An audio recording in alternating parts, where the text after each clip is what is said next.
All right, let's get right into it. If you're starting out in pharmaceutical quality assurance, you're probably just focused on, learning the ropes. But what if the most important things you need to learn aren't actually on any checklist? Today, we're going to break down the 6 crucial skills that will shift you from just doing the job to building a real, lasting career. And this is exactly why we're talking about this. Seriously, it's not an exaggeration. The mental habits you build right now, in these first few years, they literally become your professional operating system. They shape how you see problems, how you think about risk, and ultimately, how valuable you become to any organization. So this is probably the most important distinction to get right from the start. Look, gaining experience is about the what. Learning the software, filling out the forms, reading the SOPs. And yeah, that's essential, but that's just the baseline. Building skills, that's about the how and the why. It's about developing the thinking patterns that let you truly improve quality, not just document it. So let's start with building that internal operating system. This first set of skills is all about creating a foundational mindset.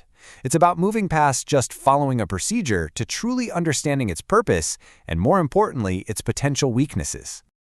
Now, almost everyone in QA starts by asking this one question. And hey, it's a good start. It shows you're focused on the rules. But if you stop here, you're limiting your impact. Compliance, you see, is the floor. It's not the ceiling. But this is the shift. This is the more powerful question. The moment you start asking this, you're engaging in real risk-based thinking. You're no longer just a checker. You're becoming a strategic partner in protecting the patient. This one question is literally what separates task execution from true quality leadership. Okay, the next foundational skill is real root cause analysis. I mean, look, anyone can fill out an investigation form.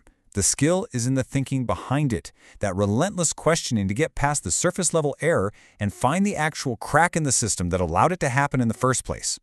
Now, when you're digging in, there is one conclusion that's almost always a huge red flag.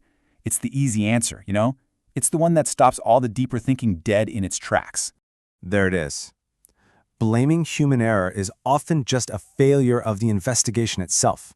A strong QA professional knows that, yeah, humans make mistakes. So the real question is, why did the system allow that mistake to happen?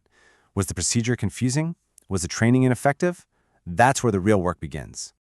All right, here is a super practical mental hack you can start using like tomorrow.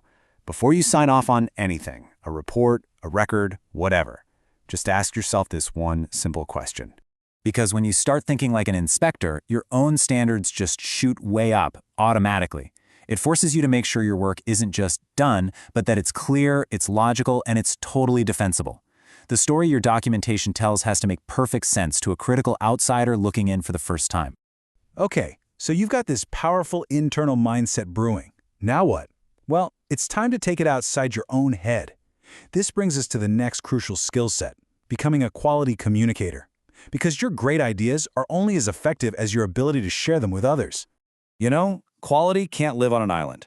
You have to work with manufacturing, with the labs, with engineering. Building credibility with them is absolutely key. It's not about being the quality police. Nobody wants that. It's about being a partner who can clearly explain the why behind a requirement, talk about risk constructively, and ask really smart questions.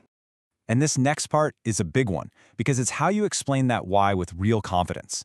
You could memorize every single line of the GMPs, but if you don't truly understand the spirit behind them, your application of those rules is going to be rigid and, honestly, pretty ineffective. This all connects directly to your confidence. When you get that data integrity is there to protect patients, or that kappa effectiveness is what stops failures from happening again and again, you apply the rules with intelligence and authority. You're not just quoting a chapter and verse, you're defending a core principle. This brings us to the final piece of the puzzle, and it's where we really level up. This is all about pulling the camera back from focusing on a single tree to being able to see the entire forest. So many of us start out on the left side of this screen, laser-focused on one thing at a time, one deviation, one batch record. The huge leap, the career-making leap, is moving over to the right. It's the ability to connect the dots between something that happened today, an event from 6 months ago, and a subtle data trend from last week. That right there is system thinking. And this is what you're hunting for. Big system failures, they almost never just happen out of the blue. They're more like a slow leak. These signals, recurrence, patterns, drift, these are the whispers that a skilled QA professional learns to hear long before they become a full-blown shout. So, Let's bring this all home. We've seen how these pieces connect, from your personal mindset to how you communicate, all the way up to a systems view. The goal in your first 3 years isn't to master every single regulation. It's to build these fundamental thinking habits that will serve you for decades to come. This is it. This is your foundation. If you're going to focus on anything, focus on these 4 core habits. Understand risk, think in systems, communicate with clarity, and never stop learning. You do that, and you're not just getting experience, you're building a serious career. The promotions and the titles, they'll follow. And that leaves us with one final thought, something for you to chew on. Whether you're 1 year into your career or 10, what's the one skill that has been the biggest game changer for you?